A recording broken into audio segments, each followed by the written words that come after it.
Fala família, fala pessoal, tudo bem com vocês? Eu espero que vocês estejam bem. Nesse vídeo eu faço uma pergunta para você. A pergunta é: mortos podem ouvir? O que você acha? Vem comigo nesse vídeo, vamos ter essa resposta.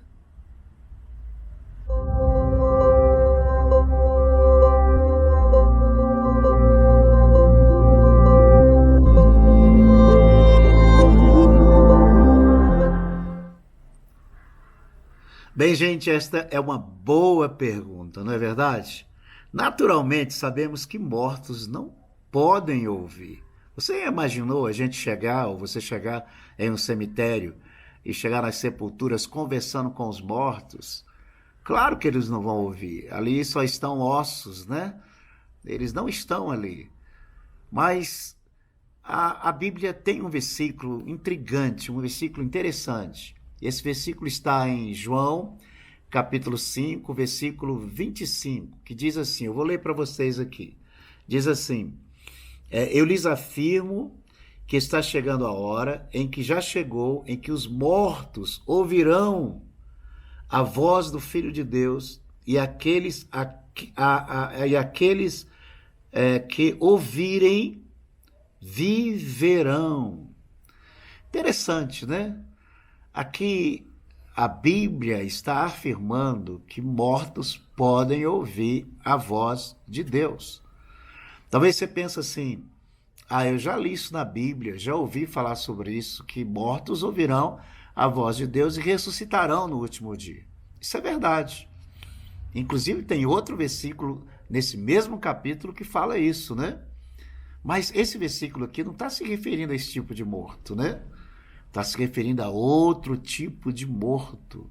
Por exemplo, aqueles que vão ouvir a voz de Deus e ressuscitar, eles estão mortos fisicamente, mas vivos espiritualmente. E os que estão na terra, que é outro tipo de morto, estão vivos fisicamente, mas mortos espiritualmente. São esses que tem a capacidade de ouvir a voz do Filho de Deus, de ouvir a voz de Jesus Cristo, chamando-os do seu estado de mortos para que vivam, recebam vida eterna, crendo nele, confessando, arrependendo dos seus pecados e sabendo que a obra que ele fez na cruz foi justamente para nos redimir. Bem, nesse vídeo você vai ver a história de um jovem. E esse jovem, ele estava vivo fisicamente, mas morto espiritualmente. E ele conseguiu, ainda a tempo, né, ouvir a voz de Jesus Cristo e responder a essa voz, como nós lemos aqui. Vamos ver o vídeo? Vamos lá? John Ramirez cresceu no Bronx, onde seus parentes praticavam santeria. A parte do meu pai veio de uma família de bruxas e feiticeiros. Meu pai era muito pesado em santeria, muito pesado em espiritismo. John ansiava por um relacionamento com seu pai, mas seu pai era abusivo. Não havia amor, não havia compaixão. Víamos ele bater na minha mãe, lá em casa. Quase sempre chegava bêbado, exigindo coisas, pedindo coisas. Se as coisas não eram feitas de certa forma, era sempre posto para baixo, com palavras pejorativas, mariquinhas, estúpido, você não vai ser nada, esse tipo de coisa. Eu só ficava ao lado da porta, olhava e via o que ele ficava fazendo, porque eu ficava esperando para ver se não havia tempo para mim, para ter alguma interação dele comigo. Ei, pai, fiz alguma coisa? Mas ele estava ligado aos demônios, estava ligado ao espiritismo. A mãe de John também foi influenciada pela santeria. Por sugestão de sua tia, ela levou John a uma leitura de tarô. Ela disse em suas cartas que eu tinha 30 dias para fazer a cerimônia ou eu ficaria cego. Por isso minha mãe, como uma boa mãe, não queria que nada acontecesse com seu filho. Então fizemos. Vendaram meus olhos, fizeram um banho para mim com ervas e começaram a cantar e chamar seus 5 deuses principais da santeria. A partir desse momento, a vida de John mudou. Toda a minha personalidade, tudo que eu representava como menino, não estava mais lá. Eu senti como se alguém pegasse um cobertor preto e me cobrisse com ele, espiritualmente. Eu respondia não só minha mãe e meu pai, mas eu estava respondendo aos demônios, na verdade. O envolvimento de John com santeria se aprofundou rapidamente. Eu estava sendo ensinado e treinado com a alta hierarquia dos adoradores do diabo. Eu ia infiltrado em funerárias, agindo como se eu conhecesse a pessoa que morreu porque eu queria comprar a alma dela, porque eu podia obter essa alma e colocá-la em alguém, para morrer igual. Quando traficantes de drogas morriam na rua, eu queria correr e tirar o sangue porque eu podia usar esse sangue para fazer bruxaria. Pela primeira vez em sua vida, John sentiu-se poderoso e respeitado. As pessoas sabiam que eu era uma força a ser reconhecida. Eu gostava desse poder. Eu era taxado apenas como um menino. Agora eu tinha a autoridade e o poder para fazer o que eu quisesse. Quando John tinha 13 anos, seu pai foi assassinado em uma briga de bar. John deu crédito ao diabo para aliviar o sofrimento de sua mãe. Eu ficava até às 5 da manhã clamando a Deus, dizendo: ajuda minha mãe. E ninguém apareceu. Mas o diabo apareceu porque ele matou meu pai. Acreditei no que o diabo disse: ninguém te ama, mas eu te amo. Seu pai não pôde proporcionar a você, mas eu sou seu provedor. O diabo disse para mim: faça a religião. Eu vou te dar o que você quiser. É só pedir. John diz que Satanás se tornou o pai que ele nunca teve. John se dedicou a ele. Eu acendia minhas velas, eu cuspia rum. Eu cuspia a fumaça do charuto. A fumaça do charuto significa poder. Se eu não tinha dinheiro para um galo, eu me cortava e usava o meu próprio sangue e o despejava. Toda a atmosfera da sala mudava. E sabe que havia algo lá. E quando ele está lá, você tem que tratá-lo como um membro da família. Meu pai, estou aqui. O que você gostaria de falar comigo? O que você quer que eu faça? Conforme o tempo passava, John também praticava as artes das trevas fora do seu apartamento. Ele visava os cristãos em particular. Nos clubes eu ia em busca de cristãos. E eu sabia que no clube você estava na diversão do diabo. Então eu sabia que se eu pudesse chegar em você e você já tivesse bebido um bocado, eu sabia que tudo que eu tinha que fazer era dizer: escute, eu tenho algo para te dizer. E a pessoa dava brecha dizendo: o que você precisa me dizer? Você me deu a porta de entrada. Eventualmente, John tornou-se sumo sacerdote em Palo Mayombe, uma forma de espiritismo africano. Conforme ele se tornava mais poderoso, John levou a guerra a sério. O diabo me disse que eu tinha que ir para a vizinhança no reino do espírito, para enfraquecê-lo no natural. Tudo que você matar no reino do espírito pode matar no natural. Eu deixava meu corpo em casa e me projetava de forma astral em diferentes bairros, regiões, estados, em diferentes países. Enquanto eu voava para os bairros, eu falava maldições para a vizinhança, falava coisas que eu queria que acontecesse para o bairro.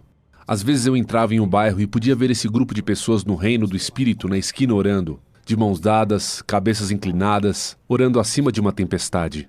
E eu não tinha sucesso naquele bairro. Aquele bairro foi santificado, abençoado pela oração. Você não podia tocá-lo. Mas nos outros bairros, fazia festa.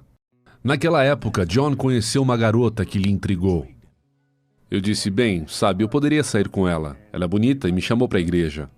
Ela também convidou John para conhecer seus pais, que falaram com ele sobre Jesus. Eles apresentaram a Bíblia. Ei, escute, queremos falar com você sobre isso. Fiquei tipo: eu não posso ir mais lá, eles são loucos. E eu disse: me deixa fazer a digestão, depois você fala desse tal Jesus. Então depois que eu a deixei, eu ia adorar ao diabo e matar animais durante toda a noite. E depois eu voltava e a via, mas ela não sabia. John achou os cristãos divertidos e inofensivos. Nós tínhamos um sistema diferente do deles. Eles têm coisas como beijos, aleluia, nós te amamos. Eu continuei indo à igreja para agradá-la, mas eu não deixaria as pessoas que eu era comprometido. Numa manhã de domingo, o pastor deu uma chamada para virem à frente. John foi à frente, mas ele não estava preparado para o que aconteceria em seguida. Eu disse: bem, o diabo não pode me tocar aqui. Estou na frente do pastor agora, estou protegido. De repente, fiquei possesso, agarrei-o pelo pescoço no ar e disse: eu vim para você. E todos aqueles homens grandões saíram de seus assentos e tentaram me agarrar e eu os jogava como papéis. Então, 200 e poucas pessoas levantaram as mãos. Uma guerra espiritual para uma pessoa que teria matado a todos num piscar de olhos. Eu vi o poder de Deus na igreja. Um dos caras sussurrava no meu ouvido: diga, Jesus é o Senhor, diga, Jesus é o Senhor, diga, diga. E eu não podia abrir a boca. E de repente, eu consegui dizer: Jesus é o Senhor. E o diabo me deixou. John ficou envergonhado com tudo isso, mas não soube o que fazer a seguir. Um dos anciões da igreja se aproximou dele dias depois. Ele disse: Jesus quer que você tenha isso. Ele me deu uma camiseta que dizia: "Você é um guerreiro de Cristo." Porque alguém chegou e disse: "Aqui está um dom de Cristo, porque Ele te ama." Para mim, isso foi incrível. Eu não podia acreditar que Jesus me amava. Mas eu estava comprometido com o lado negro. Estava comprometido com os demônios. Estava comprometido com o diabo. E eu estava entre dois mundos. Numa noite, John decidiu acabar com a luta entre os dois mundos. A única maneira que ele sabia. Eu disse: "Sabe, o Senhor Jesus não pode me ter, o diabo não pode me ter, a melhor saída é o suicídio." Na minha ignorância, na minha vergonha, em minha mente eu estava tão longe, espiritualmente drenado, esgotado espiritualmente. John não sabia como orar, mas ele começou a falar com Deus. "Não sei como eles chamam você, Jesus, sei lá como chamam na igreja, eu não gosto de você, eu nunca gostei de você, eu nunca tive nada a ver com você, não quero relações com você, eu te odeio, não quero fazer parte de você, eu nunca quero ser um cristão. Eu negarei você, se isso vai te afastar de mim. Vou adorar o diabo até o dia que eu morrer." E eu sussurrei: "Se você é maior do que o Deus que eu sirvo, então você me mostra hoje à noite ou me deixa em paz." John foi dormir e sonhou que estava em um metrô. O trem estava cheio de gente. Seus rostos foram drenados e estávamos indo para um lugar que eu sabia que não era bom. E como o trem ia mais rápido que a luz, havia uma senhora vestida muito elegante. E ela começou a falar em línguas demoníacas e eu entendi a língua: traidor. Você está nos deixando. Então eu tentei chegar no meio do trem, no meio do povo, para que ela não me alcançasse. E um estouro. As portas se abriram e eu acabei no inferno. John saiu de dentro do metrô e entrou na escuridão. Enquanto eu ia para os túneis do inferno, o calor não era um calor que você sente na terra. Ele te prende e as cordas do medo te enlaçam. Não há esperança, ela foi removida. Quando eu cheguei numa parte do túnel, o diabo veio maior e mais forte como eu nunca tinha visto. E ele me disse: "Estive com você quando tinha 9 anos de idade. Tenho sido um pai para você. Eu te dei tudo." Ele disse: "Vou mantê-lo aqui, porque se eu puder mantê-lo aqui, você não vai acordar. No andar de cima, que é na terra." E ele disse: "Você me pertence. Você não vai sair. Você sabe muitos segredos da minha religião." E quando ele veio para me agarrar, me destinar, esta cruz de 1 metro apareceu nas minhas mãos. Não consegui entender como uma cruz apareceu na minha mão, eu nunca liguei para a cruz. Eu a coloquei no diabo. E ele se sentiu como um nada, como se ele fosse um bebê, sem poderes, ao pé da cruz. Quando John acordou, ele era um homem mudado. E eu soube que Jesus é o Senhor. Eu dobrei meu joelho para a cruz. E Jesus entrou na minha vida. Peguei um pedaço de papel branco e escrevi: "Sou o servo de Jesus Cristo e eu vou te servir todos os dias da minha vida." John jogou fora todos os seus apetrechos de feitiçaria, mas a batalha não tinha acabado.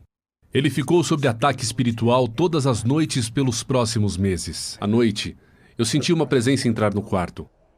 Então, quando eu me virava para ver, na realidade, às vezes, eu vi o que estava ali. Ou às vezes eu queria, de alguma forma, fechar os olhos e adormecer, eu sentia as mãos de alguém agarrando a minha garganta e tentando me puxar para fora da cama. E tentando arrancar a minha alma do meu corpo. Às vezes eles me agarravam pelos pés e a cama balançava, e eles faziam a cama levitar junto comigo, a tal ponto que às vezes ia até o teto. Eu não conseguia respirar, eu não podia gritar, eu não conseguia falar, eu sentia como se estivesse sufocado, quase morrendo. Eu tentava chamar por Jesus, e as palavras não saíam, e por fim as palavras saíam: "Jesus me ajude, Jesus me ajude, salve-me." E aquilo ia embora. John não entendia por que Deus permitiu essas lutas noturnas. Perguntei ao Senhor por que permitiu que isso acontecesse, por que esse tormento, por que permitiu que essas coisas me abusassem dessa forma. Eu dei minha vida para você, eu disse que iria lhe servir. E ele me disse: "Eu queria saber o quanto você me ama, o quanto confia em mim." E o diabo nunca mais apareceu em minha casa novamente. John diz que ele não trocaria nada pelo que ele encontrou em Cristo. Por 25 anos da minha vida, eu fui capaz de fazer qualquer coisa a qualquer um, em qualquer lugar, quanto que se disponham, para ganhar a Cristo. Ele é o meu uno. Ele é o ar que eu respiro. Ele caminha. comigo.